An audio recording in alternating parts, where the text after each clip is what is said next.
Hello मेरे प्यारे दोस्तों, आप सभी को मेरे यूट्यूब चैनल कहानी का खजाना में स्वागत करती हूँ। आई होप आप सभी लोग खुश होंगे, स्वस्थ होंगे। चलिए दोस्तों, आज आप सबको मैं एक नई कहानी सुनाती हूँ। ये कहानी मेरी और मेरी भाभी प्रिया की है, जो आज भी मेरे दिल और दिमाग में ताजा है। प्रिया भाभी जो मेरे ममेरे भाई देव की नई नवेली पत्नी थी, वो ऐसी खूबसूरत थी कि बस देखते ही मन खुश हो जाता है। उनकी सुंदरता सिर्फ चेहरे पर नहीं बल्कि वो दिल से भी बहुत सुंदर थी। उनकी हंसी और बातें करने का अंदाज दिल को खुश कर देता था। आज भी जब मुझे उस रात की बात याद आती है तो मन करता है कि फिर से वही पल एक बार और जी लूं। मेरा नाम अमित है और उस वक्त मैं 21 साल का था। मैं 5 फीट 9 इंच का हूँ, गोरा और स्लिम बदन वाला लड़का था जो अपने जिंदगी में बहुत ही खुश रहता था। मेरा भाई देव सरकारी नौकरी करता है। उसकी शादी कुछ महीने पहले ही हुई थी, लेकिन उस वक्त मेरी तबीयत खराब थी।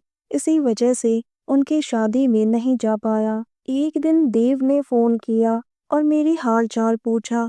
मैंने बताया कि अब मेरी तबीयत बेहतर है, तो उसने कहा कि अब तो जाकर अपनी भाभी से मिल लो। तेरी प्रिया भाभी बहुत अच्छी है। मैंने सुना था कि प्रिया भाभी बहुत ही खूबसूरत है। घर में भी सभी लोग उनकी सुंदरता की बहुत तारीफ कर रहे थे और गांव के लोग भी उनकी तारीफ करते नहीं थकते। उसके बाद तो मैंने मन बना लिया कि अब तो प्रिया भाभी से मिलना ही पड़ेगा।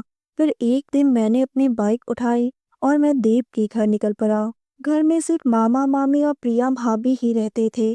मामी मुझे देखते ही बहुत खुश हो गई और अपने गले से लगा लिया और कहने लगी, चल तुझे प्रिया भाभी से मिलाता हूँ। और वो मुझे प्रिया भाभी के कमरे में ले गई। जैसे ही मैंने प्रिया भाभी को देखा, मैं तो देखता ही रह गया। मेरे तो होश उड़ गए। वो करीब 5 फुट 6 इंच की थी, गोरा रंग और कमर तक लहराते बाल। उन्होंने हल्की सी पीली रंग की शिफॉन की साड़ी पहन रखी थी, जिससे उनकी पतली सी कमर साफ दिखाई दे रही थी। वो तो बस कयामत लग रही थी। मैं तो उनकी खूबसूरती को देखकर दीवाना हो गया। दोस्तों, चैनल पर नए आए हैं तो इस वीडियो को एक लाइक करें और चैनल को एक सब्सक्राइब करें, ताकि ऐसी ही कहानियाँ आप सभी को मिलती रहें। प्रिया भाभी ने मुस्कुराते हुए मेरा स्वागत किया। उनकी मुस्कुराहट भी तारों की तरह चमक रही थी। प्रिया भाभी ने कहा, अमित तुम बैठो, मैं अभी तुम्हारे लिए गर्मा गर्म चाय बनाकर लाती हूँ। और वो अपनी कमर मटकाते हुए रसोई में चली गई। मामी अपने कमरे में चली गई। अब मैं और भाभी ही अकेले थे। वो चाय लेकर आई और मेरे सामने ही बिस्तर पर बैठ गई। मैंने अपनी जिंदगी में इतनी खूबसूरत लड़की पहले कभी नहीं देखी थी।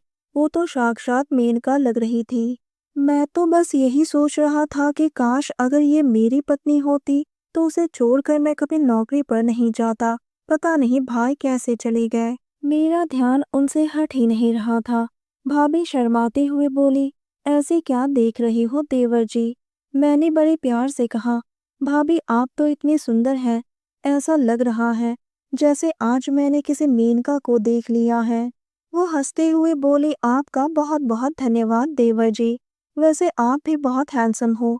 देव ने बताया था आपके बारे में और आज देखा तो सच में आप बहुत ही स्मार्ट और हैंडसम हो। हमारी बातें करीब 2 घंटे तक चली और हमारी अच्छी दोस्ती हो गई। भाभी ने भैया को फोन किया और कहा कि देवर जी आए हैं। भैया ने कहा, अमित का खास ख्याल रखना। तो भाभी ने कहा, आप चिंता मत करो, मैं आपके भाई को पूरी खुशी दूंगी। उनकी बात सुनकर तो मेरा दिल खुशी से झूम उठा। रात के 9 बजे खाना खाने के बाद मामा मामी अपने कमरे में सोने चले गए। मामी ने जाने से पहले कहा, बहू इसे गर्म तेल की मालिश दे देना, ठंडी बहुत ज्यादा पड़ रही है। भाभी ने मुस्कुराते हुए कहा, माँ जी मैं देवर जी को तेल लगा दूंगी, आप आराम से जाकर सो जाओ। रात के 11 बजे मुझे कमरे में किसी के आने की आहट सुनाई दी। मैं चौंक कर उठा। मैंने मोबाइल की लाइट जलाई तो देखा भाभी है। उन्हें देखकर ही मेरे दिल की धड़कन तेज हो गई। उसने कहा, देवर जी तेल लगाने आई हूँ। माँ जी ने कहा था नहीं तो कल मुझे ही डांटेंगी। उन्होंने मेरी रजाई हटाई। मैं सिर्फ बॉक्सर पहना हुआ था। वो मुझे देखकर मुस्कुराई और धीरे धीरे अपने मुलायम हाथों से मेरे पैरों पर तेल लगाने लगी। मेरे लिए अब बर्दाश्त करना मुश्किल हो रहा था।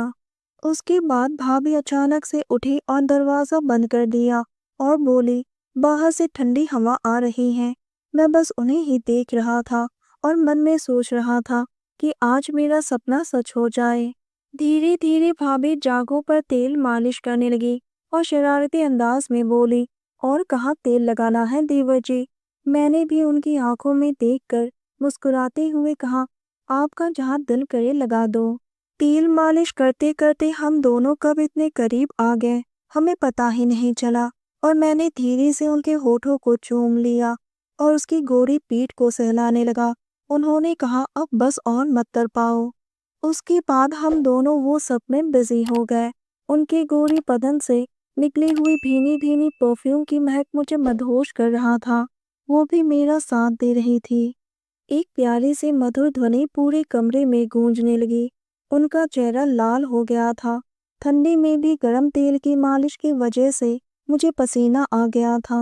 1 घंटे बाद भाभी ने पूछा, देवर जी आपको मालिश कैसे लगी? मैंने मुस्कुराते हुए कहा, आपने तो मेरी सारी थकान ही दूर कर दी। उसके बाद हम दोनों थक हार कर बेड पर सो गए। सुबह के 4 बजे भाभी उठी और धीरे से दरवाजा खोलकर अपने कमरे में चली गई। 1 महीने तक मैं उन्हीं के घर पर था और भाभी ने मेरी अच्छी तरह से तेल मालिश किया। वो 1 महीने मेरे लिए जन्नत बन गए थे। दोस्तों, आप सबने अपना कीमती समय निकालकर इस वीडियो को सुना। इसके लिए आप सभी को धन्यवाद करती हूँ। धन्यवाद दोस्तों।